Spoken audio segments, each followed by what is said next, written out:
ফকিরহাটে petrol পাম্পে অস্বাভাবিক ভিড়, অতিরিক্ত তেল বিক্রিতে কৃত্রিম সংকটের আশঙ্কা।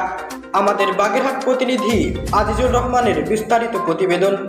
বাগেরহাটের ফকিরহাট উপজেলায় হঠাৎ করেই পেট্রোল পাম্পগুলোতে অস্বাভাবিক ভিড়ের সৃষ্টি হয়েছে। সকাল থেকে রাত পর্যন্ত উপজেলার বিভিন্ন তেলের পাম্পে দেখা যাচ্ছে দীর্ঘ লাইন, যেখানে মোটরসাইকেল চালক, অটোরিকশা চালক সহ সাধারণ মানুষ ভিড় জমাচ্ছেন। অনেকেই আতঙ্কে প্রয়োজনের তুলনায় বেশি পরিমাণে পেট্রোল ও অকটেল কিনে সংরক্ষণ করছেন।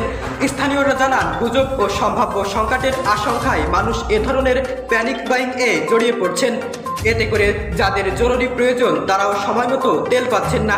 সরকারি নিয়ম অনুযায়ী বোতলে সর্বোচ্চ 5 লিটার তেল দেওয়ার কথা থাকলেও বাস্তবে অনেক পাম্পে সেই নিয়ম মানা হচ্ছে না।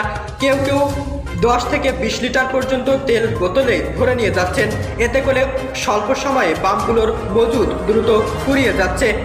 এ বিষয়ে নাম প্রকাশে অনিচ্ছুক একজন পাম্প কর্মী জানান, চাহিদা হঠাৎ বেড়ে যাওয়ায় চাপ সামলাতে হিমশিম খেতে হচ্ছে। অনেক সময় গ্রাহকদের চাপের মুখে নিয়ম মেনে চলা সম্ভব হচ্ছে না।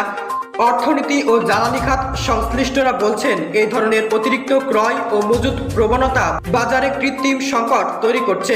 এতে সরবরাহ ব্যবস্থা ব্যাহত হয় এবং অপ্রয়োজনীয়ভাবে দাম বাড়ার পরিবেশ তৈরি হয়। তারা সতর্ক করে বলেন, বাস্তবে সংকট না থাকলেও আতঙ্ক থেকেই বড় সংকট তৈরি হতে পারে। এদিকে স্থানীয়দের অভিযোগ, প্রশাসনের তদারকি প্রায় নেই বললেই চলে। নিয়ম ভঙ্গ করে অতিরিক্ত তেল বিক্রি হলেও কোনো দৃশ্যমান ব্যবস্থা নেওয়া হচ্ছে না। ফলে পরিস্থিতি দিন দিন আরও নিয়ন্ত্রণের বাইরে চলে যাচ্ছে। ফকিরহাটের বিভিন্ন পাম্পে প্রতিদিন শত শত মানুষের ভিড় দেখা যাচ্ছে। মোটরসাইকেলের ট্যাঙ্ক ভরার পাশাপাশি আলাদা বোতলেও তেল নিচ্ছেন।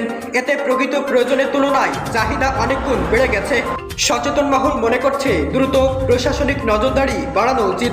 নির্ধারিত সীমার বাইরে তেল বিক্রি বন্ধ করা এবং গুজব প্রতিরোধ কার্যকর উদ্যোগ গ্রহণ করা এখন সময়ের দাবি। তা না হলে খুব অল্প সময়ের মধ্যে এলাকায় প্রকৃত জ্বালানি সংকট দেখা দিতে পারে এবং সাধারণ মানুষ চরম ভোগান্তিতে ভুগতে পারে।